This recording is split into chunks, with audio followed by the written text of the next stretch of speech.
வணக்கம். இது சிலோன் தமிழின் பிரதான செய்திகள். முதலில் தலைப்புச் செய்திகள். வடக்கு மக்களின் காணிகளை அபகரிக்க அரசாங்கத்தின் சதி, முன்வைக்கப்பட்டுள்ள குற்றச்சாட்டு. கிளிநொச்சியில் தீர்க்கப்படாத காணி பிரச்சினை தொடர்பில் விசேட கலந்துரையாடல். வடக்கு கிழக்கில் காணிகளை அபகரிக்கும் வர்த்தமானியின் உள்நோக்கம் என்ன? ஸ்ரீதரன் தெரிவிப்பு.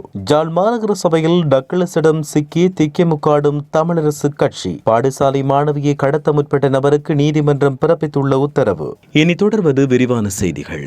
கோபணத்துடன் சென்ற மக்களிடம் ஆவணம் கேட்கிறீர்களா என்றும், கடந்த கால கொடுங்கோல் அரசுகளை பின்தொடர்கிறீர்களா எனவும் வன்னி மாவட்ட நாடாளுமன்ற உறுப்பினர் துரைராசா ரவிகரன் சபையில் கேள்வி எழுப்பினார். நேற்று நாடாளுமன்றத்தில் உரையாற்றும் போதே அவர் இவ்வாறு குறிப்பிட்டார். வடக்கு மாகாணத்தில் சுமார் 5941 ஏக்கர் காணிகளை அபகரிக்கும் நோக்கில் வெளியிடப்பட்டுள்ள வர்த்தமானி உடனடியாக மீளப் பெற்றுக் கொள்ளுமாறும் அவர் வலியுறுத்தியுள்ளார். அதேபோன்று இனவாதத்தின் கொடூரம் நடந்த காலத்தில் கோபணத்தோடு சென்ற மக்களிடம் ஆவணங்கள் கேட்கிறீர்களா? ஏற்கனவே கொடுமை செய்த இனவாத அரசுகளை நீங்களும் பின்தொடர்கிறீர்களா?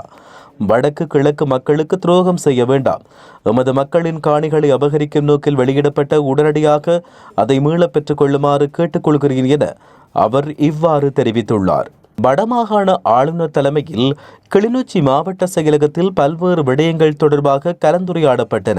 குறிப்பாக கிளிநொச்சி மத்திய பேருந்து நிலையத்தை வினைத்திறனாக முன்னெடுப்பது, காணி பிரச்சினைகளை எதிர்நோக்கியுள்ள 4 பிரதேச செயலாளர் பிரிவில் உள்ள மக்களுடனான கலந்துரையாடல், செயலிழந்து காணப்படும் கிளிநொச்சி வட்டக்கட்சி புழுதியாறு ஏற்று நீர்ப்பாசன திட்டத்தை செயற்படுத்தல் தொடர்பில் பல்வேறு விடயங்கள் இந்த கலந்துரையாடலில் பகிர்ந்து கொள்ளப்பட்டன.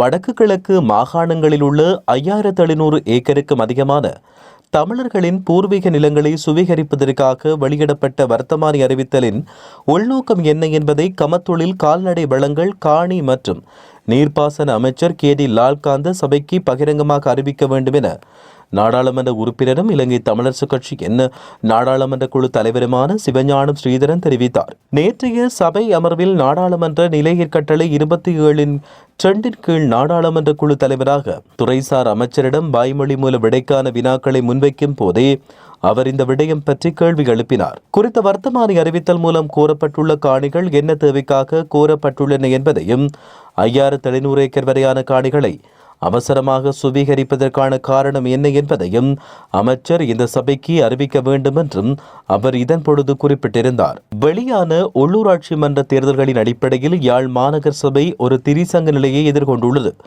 யாழ் மாநகர சபையை ஆட்சியமைப்பதில் இலங்கை தமிழரசு கட்சியும் தமிழ் தேசிய மக்கள் முன்னணியும் கடும் பிரயத்தனத்தில் ஈடுபட்டுள்ளது. இந்த நிலையில் சுமந்திரன் அணி டக்ளஸ் அணியில் ஒரு சிலருடன் கூட்டணி அமைக்க கலந்துரையாடியதாக தகவல் வெளியானது.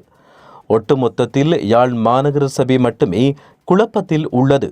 இவ்வாறு கூட்டணி அமைக்கப்பட்டால் டக்ளஸ் தேவானந்தா பிரதி மேயரை கேட்கவும் வாய்ப்புள்ளதாக தெரிவிக்கப்படுகிறது. ஒட்டுமொத்தமாக சித்தார்த்தர் அணியின் ஆசனம், ஐக்கிய தேசிய கட்சியின் ஆசனம், டக்ளஸ் அணியின் 4 ஆசனங்களும் கிடைத்தால் தமிழரசு கட்சிக்கு மொத்தமாக 19 ஆசனங்கள் கிடைக்கப்பெறும் என்றும் தெரிவிக்கப்பட்டுள்ளது. கொழும்பில் உள்ள பிரபல பாடசாலை ஒன்றின் அருகே மாணவி ஒருவரை கடத்த முயன்றதாக சந்தேகத்தின் பேரில் கைது செய்யப்பட்ட நபரை தடுத்து வைத்து விசாரிக்க உத்தரவிடப்பட்டுள்ளது. சந்தேக நபர் கருவாத்தோட்டம் போலீசாரால் கைது செய்யப்பட்டு கொழும்பு பிரதான நீதவான் தனுஜா லக்குமாலை முன்னிலையில் முன்னிலைப்படுத்தப்பட்டார். அதையடுத்து அவரை 72 மணி நேரம் தடுத்து வைத்து விசாரிக்க உத்தரவு பிறப்பிக்கப்பட்டுள்ளது.